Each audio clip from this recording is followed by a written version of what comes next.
I love Tikkas. They're the best hunting rifles ever. All right, don't kill me. Let me know your favorite in the comment section down below.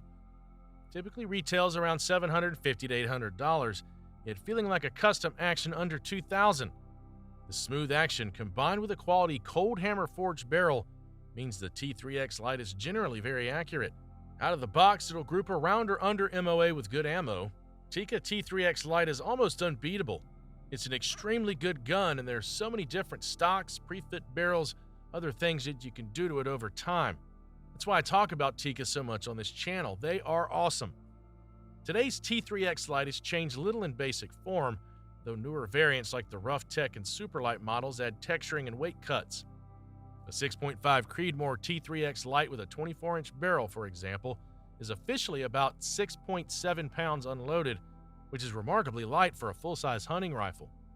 An even lighter Superlight version was introduced in 2024. It tips the scales around 5.9 pounds, 5.88 pounds by using a slimmer barrel and carbon fiber accessories. For comparison, the new Ruger American Gen 2, a strong contender at the $600 range, is about 6.5 pounds with its 20-inch barrel, while an exotic carbon fiber Fierce Mountain Reaper chassis rifle in 300 PRC was reported at roughly 6.6 pounds bare. In other words, the T3X Lite already competes with the lightest designs on the market, and the Superlight even undercuts them, making it a go-to backcountry rifle. Feeding and action smoothness. I feel like one of the biggest things people skip over when they're reviewing rifles is a gun that runs, like truly runs, without acting dramatic every 5 rounds. Smooth feeding is one of those things you only appreciate after you've owned something that fights you back. My Tikka? Look, I don't know what secret handshake they gave this thing at the factory, but feeding issues? Never seen them. Not once. And here's the wild part. It still uses polymer. Polymer magazine, polymer mag catch. Normally that's a recipe for chaos. I've had other rifles where the polymer setup felt like it was made from leftover lunch trays, but this one actually works.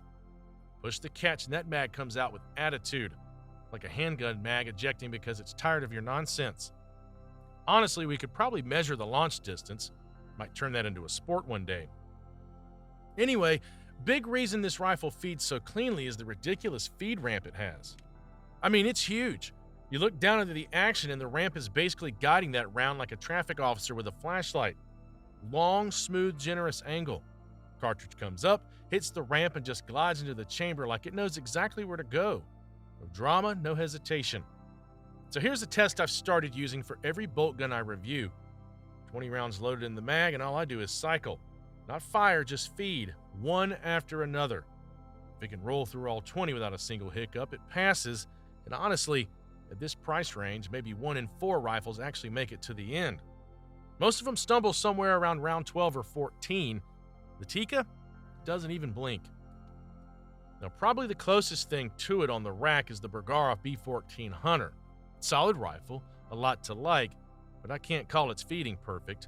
95% sure, but not perfection. And right on schedule, there it goes. Good feeding overall, but the ejection arc is a little higher, which means the empty case can smack into the scope ring. That tiny collision is enough to throw the next round off. Again, the Bergara is near the head of the class, but the Tikka still pulls ahead in feeding reliability. Trigger quality. Triggers matter. You can have a rifle that prints tiny groups all day, but if the trigger's trash, your groups start looking like you sneezed mid-shot. That's the weak spot on the Browning X-Bolt line. Ruger Americans have the same problem.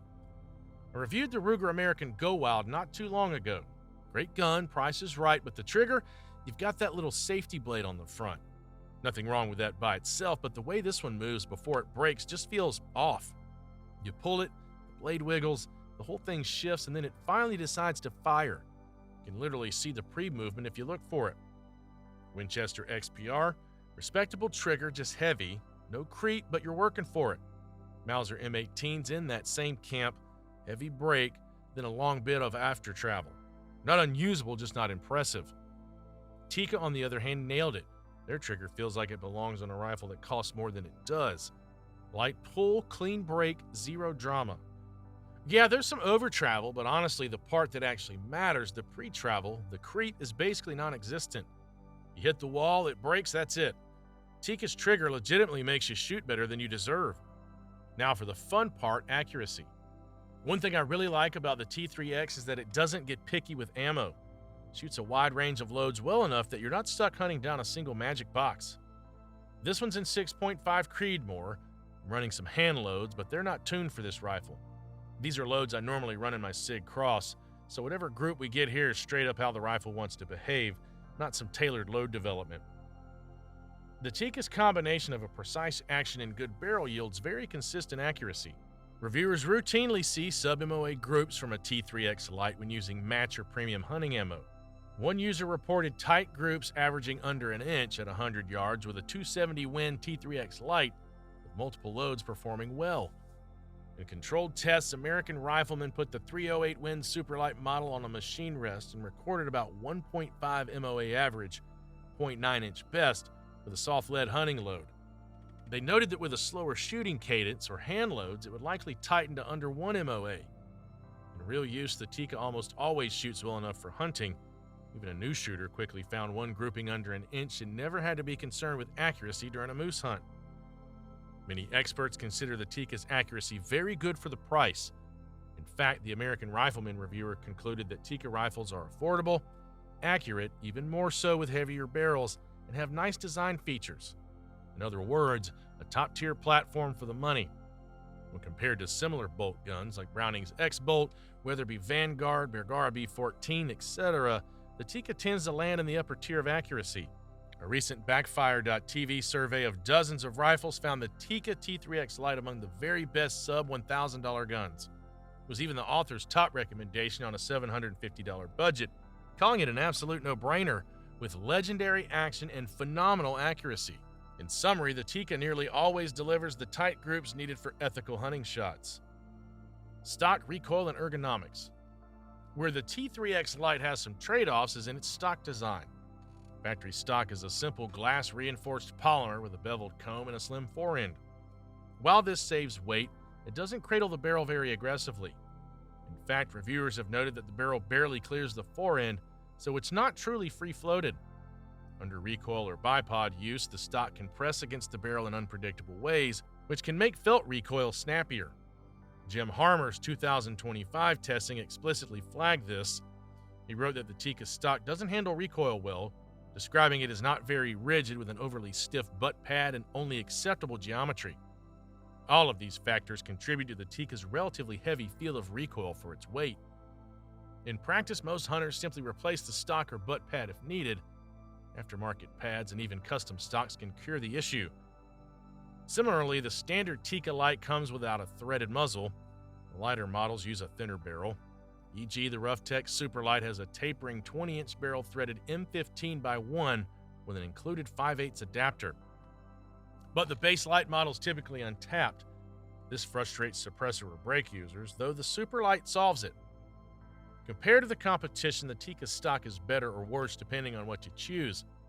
Ruger's new Gen 2 rifle also uses synthetic stock with an innovative bedding block and adjustable cheek riser, making it very rigid.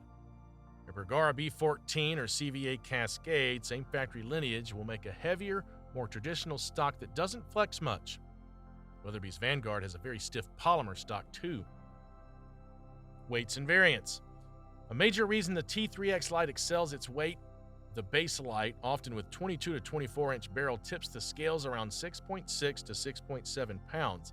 That's noticeably lighter than many similar rifles. For example, Ruger's Gen 2 6.5 Creedmoor came in at about 6 pounds 7.5 ounces, and the modular Sig Cross Hunter chassis is around 6.8 pounds. Even a premium chassis rifle like the Fierce Mountain Reaper in 300 PRC was 6.6 pounds bare. The new Roughtech Superlight model shaves off nearly a pound. It's listed at just 5 pounds 14 ounces with a 20-inch barrel, thanks to a fluted carbon fiber barrel and minimalist stock. In practice, a 5.9 to 6.7 pound rifle is very easy to carry all day. One reviewer noted that at 6.6 pounds, the Tikka was easy to carry in on a stalk and ideal for smaller hunters. That lightness is a big advantage in the backcountry, and competitors are only now catching up. For example, Tikka's sibling Sako S20 is about 7.2 pounds in similar trim. It bears noting that most rifles in this class have trade-offs to cut weight. Tikka's achievement is that it maintained a high build quality while shedding mass. To keep the T3X Lite light, Tikka uses a slim Variomati barrel contour and a hollow stock. By contrast, Ruger's Gen 2 is a bit heavier because it adds things like Cerakote, more adjustability, and even a factory muzzle brake to tame recoil. Bergara's popular B14 uses a heavier Remington 700 action and a thick barrel, making it accurate but heavy. For hunters who want both lightweight and advanced features, the market has moved toward chassis rifles. For example, the Sig Cross Hunter features a folding stock and adjustable aluminum chassis for around $1,600, or the upcoming Cross Sawtooth version is even lighter, and the Fierce Reaper is a 100% carbon fiber chassis with folding stock that weighs only about 6.6 pounds with a muzzle brake. Those rifles aren't very capable, but they cost 2 to 3 times as much. The Tikka T3x Lite strikes a balance. It isn't chassis-based, but it's already incredibly light for a factory hunting rifle.